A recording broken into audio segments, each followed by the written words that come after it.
Snow rips through the streets of Helena, Montana.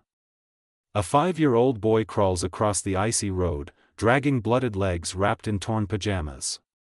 Behind him, a baby cries from the darkened house he escaped. No one sees him. No one stops until a German shepherd breaks from his handler's leash and charges into the storm. The dog's name is Ranger. He was trained to find criminals. But today, he'll find something far more important. Jackson Hole, Wyoming, was silent under a brutal January storm. Snow lashed sideways, carving thin white lines across abandoned roads. Visibility was down to 20 feet. The temperature hovered near zero, with wind chill driving it far lower. Officer Liam Carter turned onto Elkridge Lane just before 7 a.m. His patrol cruiser moved slowly, tires crunching on ice-packed asphalt. In the back seat, Ranger sat upright and alert. The 4-year-old German shepherd was unusually still. His ears angled forward. A low growl rumbled in his chest, quiet, but focused. Liam glanced at the dog through the rear-view mirror. Ranger didn't growl at shadows. Something was off. He pulled the cruiser over and stepped out into the cold. Wind bit through his uniform immediately. He was tall, just over 6 feet, with a solid build. The years had drawn fine lines around his eyes, and grief had hollowed them further. 3 years ago, Liam buried a wife and an unborn child after a highway crash. Since then, he lived with quiet reserve that most mistook for stoicism. It was survival that he scanned the street. Near a recycling bin 2 houses down, he saw movement. A small figure was dragging itself along the snowbank. Not walking, crawling. Liam's boots crunched fast toward the shape. A boy, maybe 5, in a thin jacket, pajama bottoms soaked through, and bare feet blue at the toes. His arms trembled as he pulled himself forward inch by inch, one leg dragging uselessly behind him, blood mixed with snow near his left sock. The boy's face was flushed and raw, lips split, eyes wide with fear. Liam knelt beside him. "Hey, buddy. My name's Liam. I'm a police officer. You're safe now." The boy flinched. "Please," he whispered. His voice was dry and cracked. "Please don't let him find me." Liam froze. He looked down and saw bruising around the wrists, a dark mark under the boy's jaw, and what looked like belt welts across his left calf. From behind them, Ranger barked once from the cruiser. Liam clicked his wrist remote. The trunk popped, and Ranger leapt into the storm. He approached the child cautiously, ears flat, posture non-threatening. The boy didn't flinch this time. His eyes fixed on Ranger, and something in his shoulders loosened slightly. "What's your name?" Liam asked. The boy hesitated. "Noah. Noah Grayson." "All right, Noah. That's Ranger. He's my partner, and he's here to help." Noah looked down at the dog's eyes, steady, focused, calm. He moved one hand to touch Ranger's fur and then sighed, long and broken. Liam wrapped a thermal blanket around Noah's shoulders and gently examined the swollen ankle. The foot was purple and misshapen, either badly sprained or fractured. He lifted Noah into his arms. The boy weighed nothing. He was all bones and silence. Inside the cruiser, Liam laid Noah across the back seat, cradled in the blanket. Ranger jumped in after and lay next to the boy, curling around him like a shield. Liam turned the heater up and covered them both. On the radio, he called it in. "Unit 3 to dispatch. Child found, 5 years old, multiple contusions, possible fracture, hypothermia risk. EMS requested, but I'm bringing him to the station. Weather's too bad to wait." Sarah Hines, the dispatcher, replied with quiet urgency. "Copy that, Liam. Any threats nearby?" "Unknown," he said. "But he said something about someone finding him. I think this is domestic." He drove slowly, eyes on the rear-view mirror. Noah had drifted into a light sleep, cheek pressed against Ranger's side. His finger still clung to a patch of fur. In the distance, one house stood out. No footprints in the yard, garage door closed, porch swing frozen mid-arc. Something about it felt wrong. When they reached the station, Carlos Vega, the medic, met them. Short, stocky, and always in clean scrubs, Carlos was fast and methodical. He helped set Noah on a padded bench and began assessing the injuries. Fracture on the ankle for sure. Frostbite starting on the toes. He's going to need fluids, pain control, and a pediatric team, Carlos said. As Carlos worked, Liam crouched next to Noah. Is anyone else in the house with him? Noah opened his eyes and whispered, my baby brother. He's still there. Liam stood, eyes narrowing, jaw set.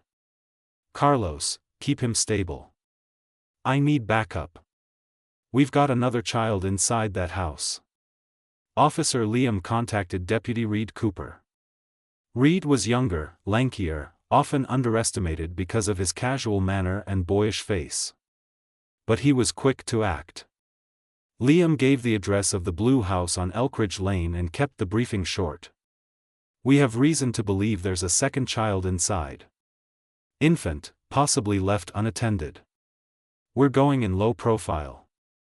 Reed didn't ask unnecessary questions. Copy. ETA 4 minutes. By the time Liam returned to the cruiser, Ranger was pacing in the back seat. Liam opened the side door and clipped the canine harness back on. The storm hadn't let up. As he pulled out of the bay, he spotted Judy Bellard through the swirling flurries. The older neighbor was now standing at her porch, arms crossed, wrapped in a heavy brown parka. She didn't wave.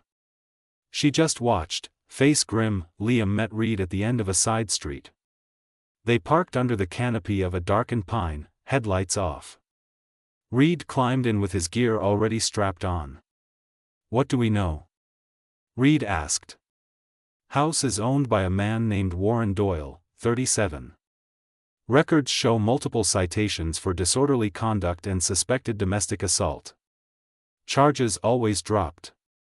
No formal complaint from his current partner, but neighbors filed 2 noise complaints in the last 8 months. Liam paused. No sign of the mother in any of the records. No birth certificate for the baby either. They exited the vehicle together, moving through the alley to stay out of view. Ranger walked low and controlled at Liam's side. As they neared the backyard of the pale blue house, Liam motioned for silence. The backyard was buried in snow. No footprints, no signs of life. The windows were dark. Reed tested the door handle. Unlocked. Liam raised a hand. We announce once, then we go. Police department, Liam called out. Warren Doyle, if you're inside, we need to speak with you. No reply. Liam pushed the door open slowly. Inside, the air was thick, still, and cold. The kitchen smelled of sour milk and burnt plastic. Trash was piled in the corner. The house was silent. Reed entered behind him, sweeping left. Liam swept right, leading Ranger into the narrow hallway. There were 2 closed doors. Ranger stopped at the second and growled low. Liam turned the handle slowly and entered the room. It was a bedroom, small, poorly lit. On the far side was a plastic crib against the wall. Liam stepped forward quickly. Inside the crib was a baby, no older than 6 months, bundled poorly in 2 thin blankets.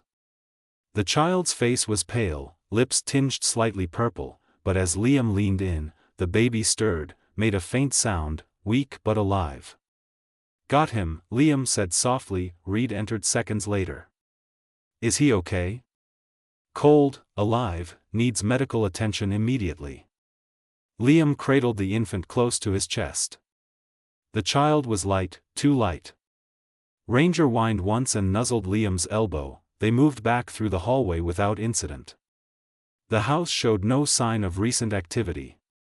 Liam suspected Warren Doyle had left in a hurry, or worse, never planned to come back. Back at the station, Reed drove while Liam kept the baby wrapped in his coat. Carlos had a warming unit ready and took the baby with clinical efficiency, checking vitals, wrapping him in heat blankets, and attaching oxygen support. Dehydrated, minor hypothermia, but stable now, Carlos confirmed. We got to him in time. Noah, still resting in the corner with his leg propped, opened his eyes when he saw the baby. He tried to sit up, but winced.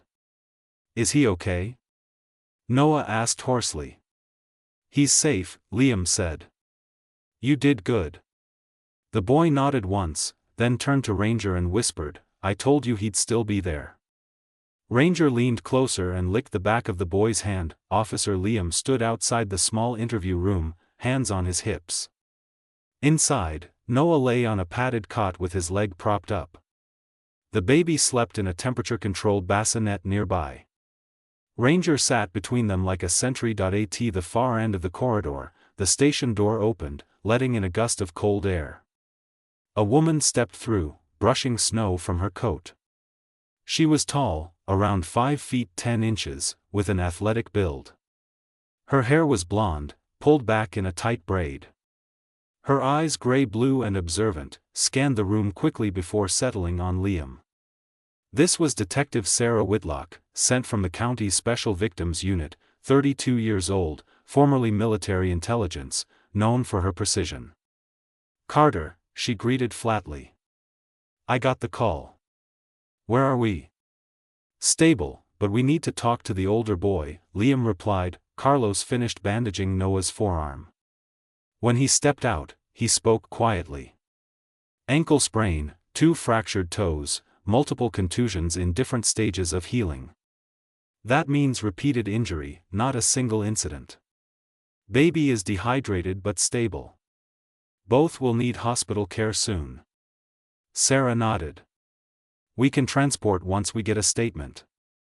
Liam exhaled. He's scared. Mentions a stepfather. No mother present. And the stepfather is not at the residence? Sarah asked.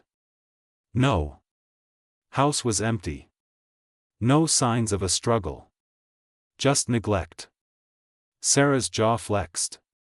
That's not abandonment, that's intent to let them die. They entered the room slowly. Noah stirred, opening his eyes. He tensed at the sight of Sarah, but relaxed slightly when Liam stepped in after her. Ranger rose and positioned himself next to Noah. Noah, Liam said gently. This is Detective Whitlock. She's here to help you and your brother. Is it okay if she talks to you? Noah hesitated, eyes flicking toward Ranger. The dog nudged his hand once. The boy nodded. Sarah spoke, her tone clear and grounded. Noah, I need you to tell me who was in the house with you last night. My brother, Noah said softly. Anyone else? Any grown-ups? Noah swallowed. My stepdad. Warren. Sarah continued. Was your mother there? Noah shook his head. She's gone. He said she left and wasn't coming back. Do you believe that? Sarah asked carefully. Noah didn't answer, but the way his eyes drifted toward the window told them everything. They held a question, not acceptance. Noah, Liam said quietly, leaning forward. You were brave this morning. You crawled through the snow to save your brother. We need you to help us now. Is your stepfather going to come back? Noah's breathing quickened. Ranger shifted forward, touching his nose gently to Noah's wrist. He said if I ever left, he'd make it worse for the baby. Liam's voice was low, steady. He can't hurt you anymore. He hurts everyone, Noah said, eyes empty. Even the animals. Ranger pressed his head into Noah's chest. The room fell silent. We're going to protect you, Sarah said. Noah's eyes finally lifted to meet hers. For the first time, there was a flicker. Not of trust, but of possibility. Before she could ask more, the station door slammed open in the lobby. Heavy boots on tile, voices raised. Liam and Sarah moved instantly. Ranger stood and growled once. They stepped into the hallway. A man had entered the station, tall, heavy-set in a camouflage jacket, jeans caked in snow. He had a square jaw coated with uneven stubble and dark eyes that moved too quickly. His hair was black and cut short. Warren Doyle thought he looked straight at Liam, then passed him at the door to the medical bay. "You've got my boys," he announced as if daring anyone to contradict him. Sarah stepped forward, badge visible. "You are Warren Doyle?" "That's right," he said, chin raised. "Where are my sons?" "They are in protective custody," Sarah replied flatly. "You will step away from that door." Warren scoffed. "Protective custody? Those are my blood. You've got no right." "They are children in medical distress," Sarah cut in. "And we have every right." "You are not coming any closer." Warren took one step forward. Ranger growled deep and warning. Warren froze, eyes twitching toward the dog. The smirk wavered. Liam stepped beside Sarah, voice low but absolute. "Turn around, hands where I can see them now." Warren's jaw clenched. His nostrils flared, but something in Ranger's eyes, steady, unblinking, seemed to hold him in place. "I want a lawyer," Warren said finally. "You'll get one," Sarah replied. "And you'll wait in holding until then." He didn't resist. But as Liam cuffed him, Warren leaned forward and muttered, eyes fixed on the closed door. "He won't talk. He knows what happens if he does." It wasn't a threat. It was a guarantee. Detective Sarah Whitlock stood at the station's holding area, watching Warren Doyle through the reinforced glass. He was seated at the far end of the bench, wrists cuffed to the table. The man radiated quiet volatility.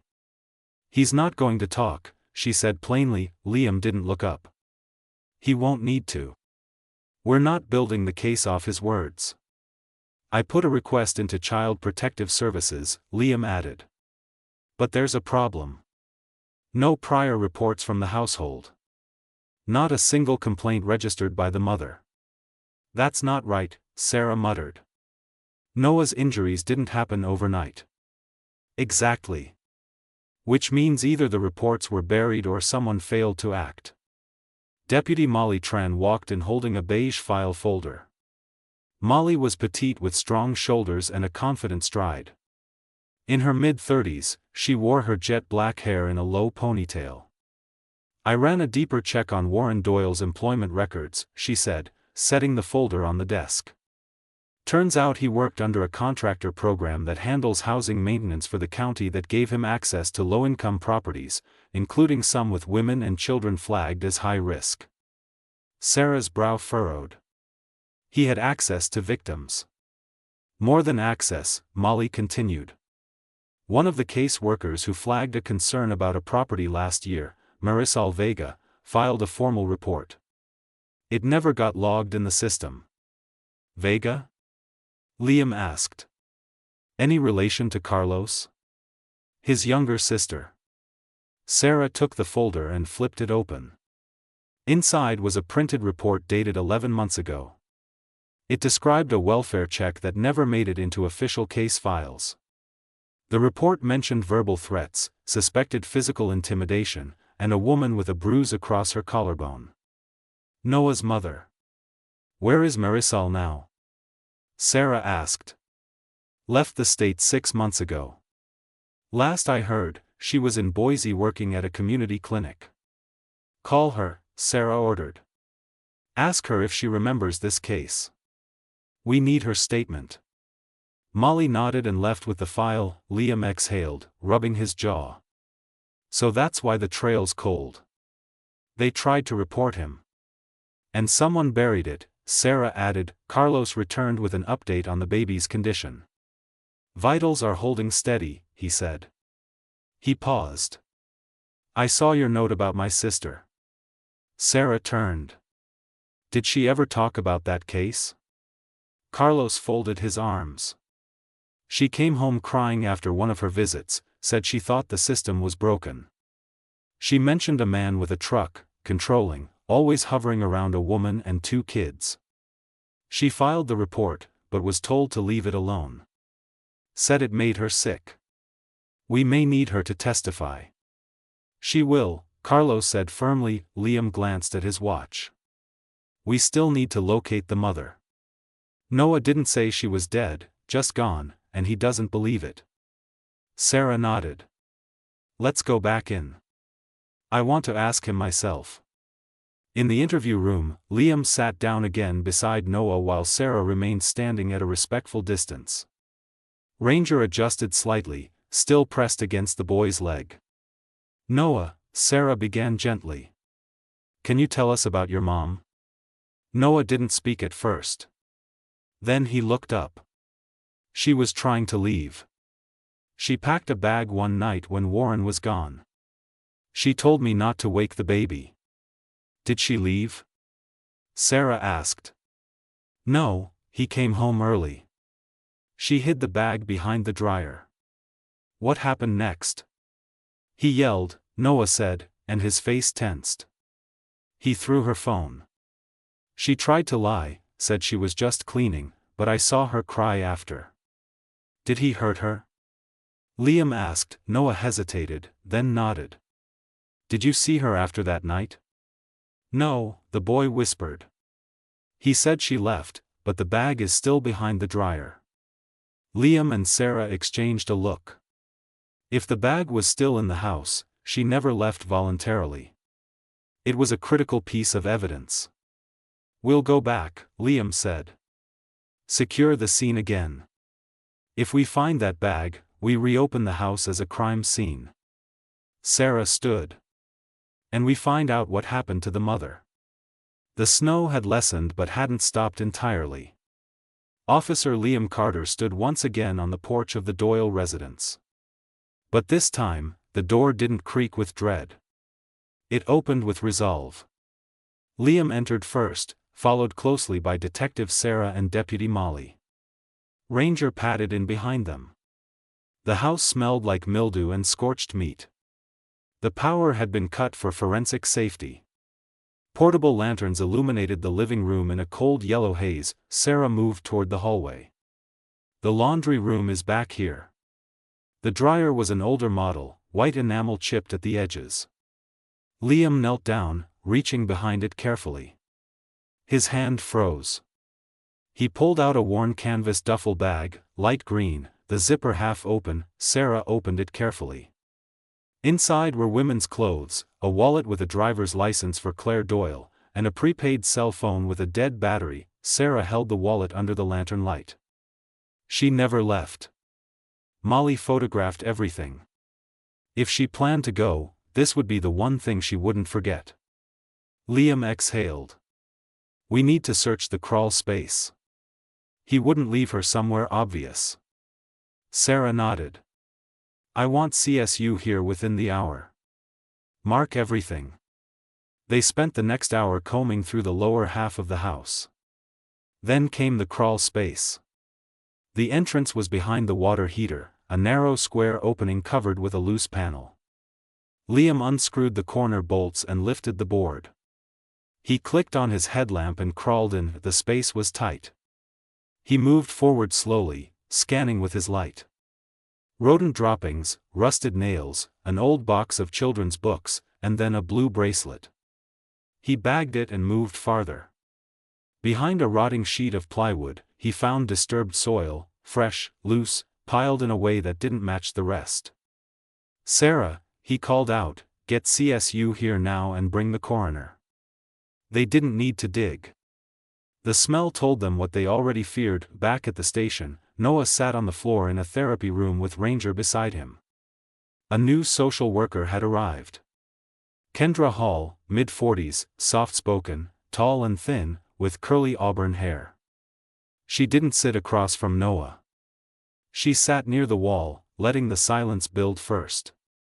Then, slowly, she drew on a notepad. Simple loops and animals. Noah watched for a long time before finally saying, "She didn't leave me." Kendra looked up and gave a small nod. "No, she didn't." He placed his hand on Ranger's head. He didn't want her to go. He said she was a problem, but she was just sad. She missed my dad. Kendra spoke gently. Did he ever tell you where she went? Noah shook his head. He said the snow took her. That if I cried about it, it would take me, too. Later that night, Sarah stared at the autopsy confirmation. Claire Doyle, 36 years old, blunt force trauma, time of death approximately 2 months prior. The coroner's report detailed bruising, defensive wounds, and evidence of strangulation. Sarah leaned back in her chair. Across the desk, Liam looked through Warren's financials. He made a large withdrawal around the same time. Cash, about $8,000, disappeared for 2 days, then came back and told neighbors Claire had gone to visit family in Texas. Sarah clenched her jaw. That story ends here. The next morning, Warren was officially charged with second-degree murder, child endangerment, and obstruction of justice. His bail was denied. As he was escorted from the holding cell to the transport van, he turned to Sarah.